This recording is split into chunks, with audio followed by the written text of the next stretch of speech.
Welcome প্রিয় দর্শক বন্ধু। এই ধরনের টব জাতীয় পাত্রের মধ্যে হলুদ চাষ করা যায়। মাত্র কয়েকটা হলুদ কন্দ বসিয়ে যে পরিমাণে হলুদ হয়েছে তাতে চাষটা যে কেউ করতে পারেন। চলুন দেখা যাক সম্পূর্ণ ভিডিওটি কোনো আইডিয়া পাওয়া যায় কি না। এই যে হলুদ কন্দগুলো, এর থেকে কলি বের হতে শুরু করেছে। এই ধরনের হলুদকে বীজ হলুদ বলা হয়। গরমকালে উদ্ভিদ কন্দে কলি বের হয় নতুন গাছ হওয়ার জন্য।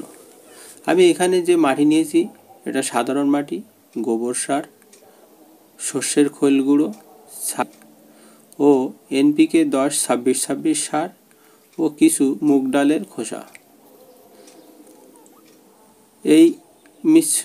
এইগুলো দিয়ে আমি একটা মিশ্রণ তৈরি করে নেব। বেশ ভালোভাবে মাটির সঙ্গে সমস্ত সারগুলো মিশিয়ে নেব। আমি এই হলুদগুলো বসানোর জন্য এই প্লাস্টিকের বালতি নিয়েছি। নিচের দিকে দেখুন এই ছিদ্র করে দিয়েছি যাতে খুব সহজেই জল ড্রেনেজ হতে পারে। এই ছিদ্রের ওপরে খোলামকুচি দিয়ে তার উপরে কিছু বড় দানার এই বালি দিয়ে নিচ্ছি।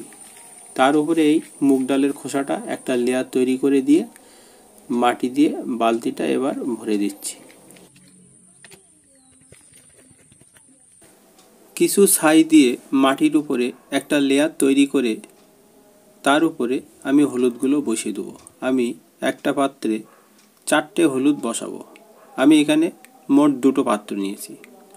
হলুদ বসানোর উপযুক্ত সময় হলো চৈত্র, বৈশাখ ও জ্যৈষ্ঠ মাস বা মার্চ, এপ্রিল, মে মাস। একই ধরনের মাটি দিয়ে হলুদগুলো আমি ঢেকে দেবো। তারপর কিছু জল দিয়ে, অল্প পরিমাণে জল দিয়ে ভিজিয়ে এটা রৌদ্রে রেখে দেবো। খোলা জায়গায় রেখে দিতে হবে, খুব বেশি জল দেওয়া যাবে না। 35 দিন পর সব হলুদগুলো থেকে খুব সুন্দর সুন্দর গাছ হয়েছে। তবে 20 দিনের মধ্যে মাটি থেকে গাছ বেরিয়ে আসে। কিছু ঘাস গ্রো করেছে, এগুলো পরিষ্কার করে দেব। হলুদ গাছে জল খুব কম লাগে, তবে টব জাতীয় পাত্রে তাড়াতাড়ি মাটি শুকিয়ে যায়। তাই মাটিতে যাতে ঠিকমতো ময়েশ্চার থাকে সেজন্য পরিমাণ মতো জল দিয়ে যেতে হবে। দেখুন কত সুন্দর গাছগুলো হয়েছে। 75 দিন পর হলুদ গাছগুলো খুব সুন্দরভাবে গ্রোথ নিয়ে বড় হয়ে উঠেছে। দেখতে খুবই ভালো লাগছে। এই সময় এই 2 মাসের আশেপাশে সময়ে গাছে কিছু চাপান সার দিতে হবে, তাহলে গাছের গ্রোথ খুবই ভালো থাকবে। পরে আর কোনো সার দেওয়া লাগবে না। নিচের দিকের এই আগাছাগুলো আমি পরিষ্কার করে দেব। এছাড়া নিচের দিকের এই যে ছোট ছোট পাতাগুলো আছে এগুলো কেটে দেব। এবার আমি কিছু মাটি, গোবর সার, খোল গুঁড়ো ও NPK 10-26-26 একসঙ্গে এই মিশিয়ে নিচ্ছি। এই সার দেওয়ার আগে টবের মাটি ভিজিয়ে দিতে হবে, আর এই সার দেওয়ার 2-3 দিন বাদে জল দিতে হবে। একইভাবে 2টি পাত্রে আমি এই সার মাটিটা ভালোভাবে দিয়ে দেব। মাঝে মাঝে 20-25 দিন বাদে বাদে খোল ভিজানো জল দেওয়া যেতে পারে, কোনো অসুবিধা নেই। এটা 4 মাস বাদে গাছগুলো আরও অনেক বড় হয়ে উঠেছে। এই সময় কিন্তু গাছ আর বড় হবে না। এখন গোড়ায় হলুদ বাঁধার সময়। আমি গাছের গোড়ায় কিছু শুকনো পাতা দিয়ে মালচিং করে দিয়েছি যাতে কোনো ঘাস বা আগাছা গ্রো না করে। হলুদ চাষ মাঝারি লাভজনক একটি চাষ। হলুদ চাষের খরচ অন্যান্য ফসলের থেকে অনেক কম। এটি মূলত উঁচু জমিতে ভালো চাষ হয়। নিচু বা জল জমা জমিতে কিন্তু হলুদ চাষ করা যায় না। হলুদ চাষে জল কম লাগে। আগে বৃষ্টির জলের উপর নির্ভর করে এই হলুদ চাষ করা হতো। বর্তমানে হাইব্রিড প্রজাতির হলুদ চাষে অগ্রিমভাবে কিছু জল দেওয়ার দরকার হয়। গাছের পাতা হলুদ হয়ে আসছে, হারভেস্ট করার সময় হয়ে আসছে। তবে গাছ সম্পূর্ণ মরে শুকিয়ে যাওয়ার পর হলুদ তুললে সেই হলুদের ভালো কালার আসে ও ওজনও বেশি হয়। তার জন্য 7 থেকে 8 মাস সময় দিতে হবে। যেহেতু আমি টবে চাষ করেছি, এটা বাণিজ্য ভিত্তিক নয়, তাই আর দেরি করব না, হারভেস্ট করব। দেখা যাক কী পরিমাণে হলুদ হয়েছে। হলুদ চাষ রৌদ্র ও ছায়াযুক্ত উভয় পরিবেশে হলুদ চাষ করা যায়। বাড়ির আশেপাশে বৃক্ষজাত উদ্ভিদের তলদেশে এটি চাষ করা যায়।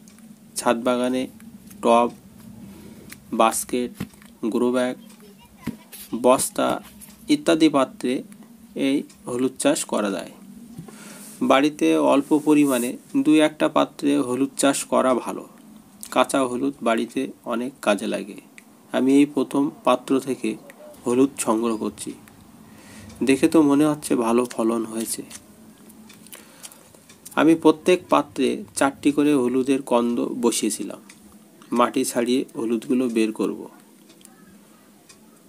এরকম টবজাত পাত্র বা স্বল্প পরিসরে বিভিন্ন ফসল ও সবজি চাষ সম্পর্কে জানতে ভিডিওর ডেসক্রিপশন বক্সে বিভিন্ন চাষের লিঙ্ক দেওয়া আছে, দেখে নিতে পারেন। এই একটা গাছ থেকে দেখুন অনেক হলুদ হয়েছে। প্রধানত হলুদ মশলা হিসেবে ব্যবহার হয়ে থাকে, এছাড়া এর ভেষজ গুণ প্রচুর। প্রত্যেক গাছের গোড়ায় অনেকগুলো করে বা এক ঝাড় করে হলুদ হয়েছে। তো প্রিয় দর্শক বন্ধু, আর দেরি না করে হলুদ চাষ করতে পারেন নিজের মতো করে। ভিডিওটি যদি ভালো লাগে, নতুন দর্শক বন্ধুরা অবশ্যই চ্যানেলটি সাবস্ক্রাইব করে রাখবেন আর all notification bell icon press করে নেবেন। নতুন নতুন ভিডিওর নোটিফিকেশান সর্বপ্রথম আপনার কাছে পৌঁছে যাবে। সাবস্ক্রাইবার বন্ধুদের অনেক অনেক ধন্যবাদ নিয়মিতভাবে পাশে থাকার জন্য। এই একটা বালতি থেকে এই হলুদগুলো সংগ্রহ করেছি।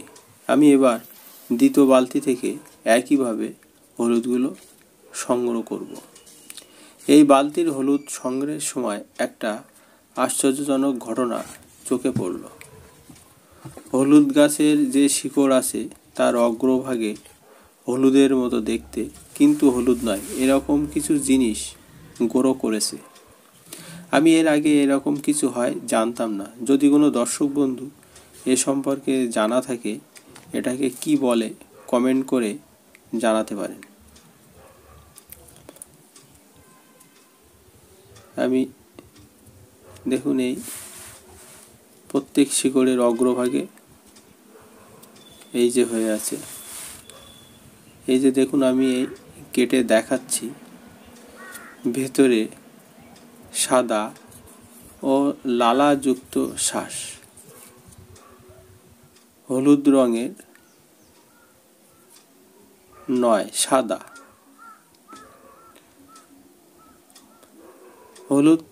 হলুদই হবে ভিতরের দিকে, এটা যেমন দেখতে পাচ্ছেন।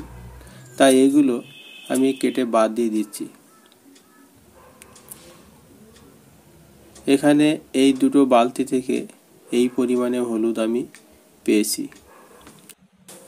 এভাবে খুব সহজেই ছাদ বাগানে বা বাড়ির আঙিনায় টব, গ্রো ব্যাগ বা বস্তায় হলুদ চাষ করতে পারেন, রৌদ্র বা ছায়াযুক্ত উভয় পরিবেশেই। ভালো থাকবেন, সুস্থ থাকবেন। ভিডিওটি দেখার জন্য অনেক অনেক ধন্যবাদ।